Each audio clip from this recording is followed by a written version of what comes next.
Hello बच्चों, चलिए प्रश्न को पढ़ते हैं और समझते हैं। समीकरणों को हल कीजिए। और हमें समीकरण दिया हुआ है वर्गमूल 3 sine theta minus cos theta बराबर वर्गमूल 2।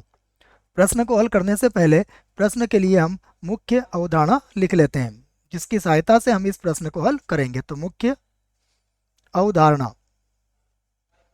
मुख्य अवधारणा में हम प्रश्न से संबंधित व्यापक हल ज्ञात करने का एक सूत्र लिखेंगे। देखिए, सूत्र है हमारे पास कि यदि साइन एक्स बराबर साइन वाई हो तो इसका जो व्यापक हल होता है वह होता है x बराबर एन पाई और प्लस माइनस 1 की घात एन वाई। और यहाँ पर जो n होता है वह सदैव एक पूर्णांक होता है। तो यह बात आप याद रखें, यही सूत्र हम यहाँ पर प्रयोग में लाएंगे। चलिए प्रश्न में दी गई समीकरण को लिखते हैं। तो देखो, जो समीकरण दी है उसे लिख लेते हैं हम। तो दी गई समीकरण हमारे पास क्या है? समीकरण है वर्गमूल 2। बच्चों, वर्गमूल 2 नहीं, वर्गमूल 3 है बच्चों, है ना, थोड़ी गलती हो गई। तो वर्गमूल 3, उसके बाद साइन थीटा माइनस का कॉस थीटा और बराबर है वर्गमूल 2। अब यहाँ पर हम क्या करेंगे, देखो साइन थीटा और कॉस थीटा के गुणांकों को देखेंगे। तो यहाँ पर मैं लिखूंगा वर्गमूल, देखो साइन थीटा का गुणांक कितना है? वर्गमूल 3।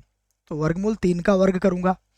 कॉस थीटा का गुणांक है -1, तो यहाँ पर -1 का वर्ग करूंगा। और इन दोनों का योगफल करके इनका वर्गमूल लेने पर कितना आएगा? देखो मुझे, ये 3 और 1 4 हो जाएगा, जिसका वर्गमूल 2 होगा तो मैं इसका भाग लगा दूंगा।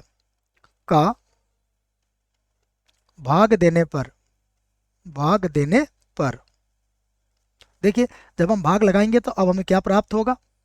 हमें मिलेगा वर्गमूल 3, उसके बाद बटे में 2 होगा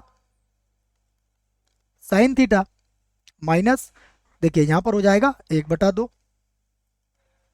और कॉस थीटा बराबर यहाँ होगा वर्गमूल 2 और बटे में होगा 2। अब देखिए, यहाँ पर साइन थीटा तो है हमारे पास, वर्गमूल 3/2 को देखिए हम लिख सकते हैं कॉस। देखिए आपको ये पता होना चाहिए कि यहाँ साइन थीटा है तो हम चाहेंगे कि यहाँ पर हमारा क्या आ जाए? कॉस थीटा में आ जाए।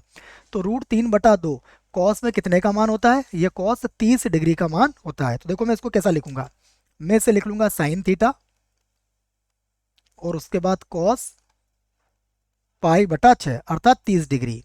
उसके बाद माइनस, देखो यहाँ पर आ जाएगा कॉस थीटा और यहाँ पर लिख दूंगा मैं साइन π/6 जो कि 1/2 का मान होगा।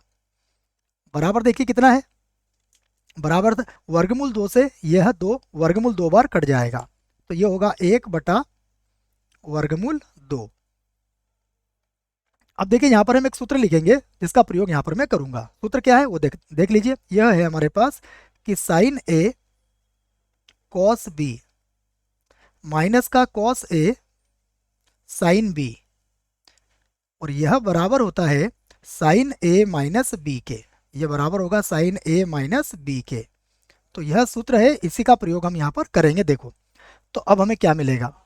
अब हमें sign A cos B minus cos A sine B से यह मिल जाएगा साइन ए माइनस बी अर्थात थीटा, और यहाँ पर आ जाएगा माइनस का π/6 बराबर, ये देखिए 1/वर्गमूल 2 है, इसे हटा के हम लिख देंगे साइन, और ये हो जाएगा π/4। ये साइन π/4 के बराबर हो जाएगा। तो अब देखिए, हमने मुख्य अवधारणा में जो व्यापक हल का सूत्र लिखा है उसे हम लिख सकते हैं यहाँ पर। तो उसकी सहायता से हम लिखेंगे व्यापक हल। देखिए अब व्यापक हल क्या हो जाएगा? व्यापक हल होगा हमारा थीटा माइनस का π/6 और बराबर देखिए ये होगा एन पाई प्लस -1 की घात n, और यहाँ पर देखिए y का मान क्या होगा? y का मान होगा π/4। तो यह व्यापक हल हो जाएगा। अब यहाँ से देखिए हमें थीटा का मान ज्ञात करना है, तो ये जो माइनस का π/6 है इसे बराबर के इधर ले जाइए आप। तो यहाँ से आ जाएगा थीटा बराबर एन पाई प्लस -1 की घात n π/4, और ये हो जाएगा प्लस का π/6 हो जाएगा ये। अब देखिए यहाँ पर दो स्थितियां संभव है कि n का मान या तो विषम होगा या फिर n का मान सम होगा। तो मैं पहली स्थिति लिखता हूं यहाँ पर। हम इस पे पहली स्थिति लिख लेते हैं कि यदि n क्या है? विषम है। n विषम है।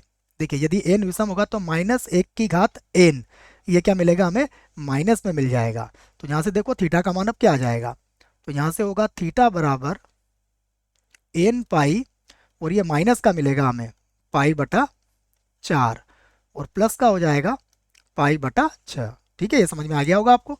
माइनस 1 की घात एन जो है वहाँ माइनस का चिन्ह आ जाएगा, तो माइनस पाई बटा 4 और प्लस का पाई बटा 6 हो जाएगा ये।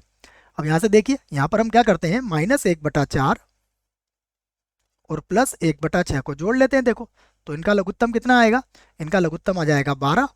तो ये 4 के पाड़े से 3 बार कट जाएगा, तो ये तो हो जाएगा 3, और 6 के पाड़े से ये कटेगा 2 बार, तो ये हो जाएगा माइनस का 1/12।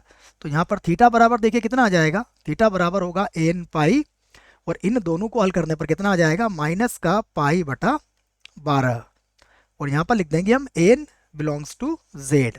तो यह एक उत्तर होगा पहली स्थिति के लिए। अब देखिए एक स्थिति और यहाँ पर बन सकती है, उसको भी हम लिख लेते हैं। तो यहाँ पर हम लिखेंगे यदि एन क्या है, सम है, सम है। यदि एन सम है तो देखिए थीटा बराबर क्या होगा, तो यहाँ से थीटा बराबर अब हो जाएगा हमारे पास एन पाई, और ये जो माइनस पाई बटा 4 था अब ये प्लस का बन जाएगा, प्लस का पाई बटा 4, और प्लस हो जाएगा पाई बटा 6। यहाँ पर भी देखिए इसका लघुत्तम ले लेंगे हम, तो थीटा बराबर होगा एन पाई, और यहाँ पर जब हम इसका लघुत्तम लेंगे तो देखिए यहाँ पर क्या होगा, मैं लघुत्तम यही ले लेता हूँ चलो, प्लस 6 और 4 का लघुत्तम कितना होगा 12, तो ये होगा 3 पाई, और प्लस का हो जाएगा 2 पाई।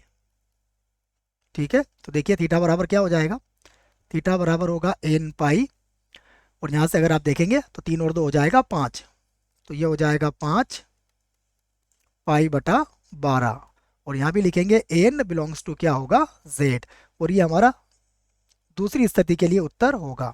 आशा करता हूँ बच्चों आपको इस प्रश्न का उत्तर समझ में आया होगा। धन्यवाद।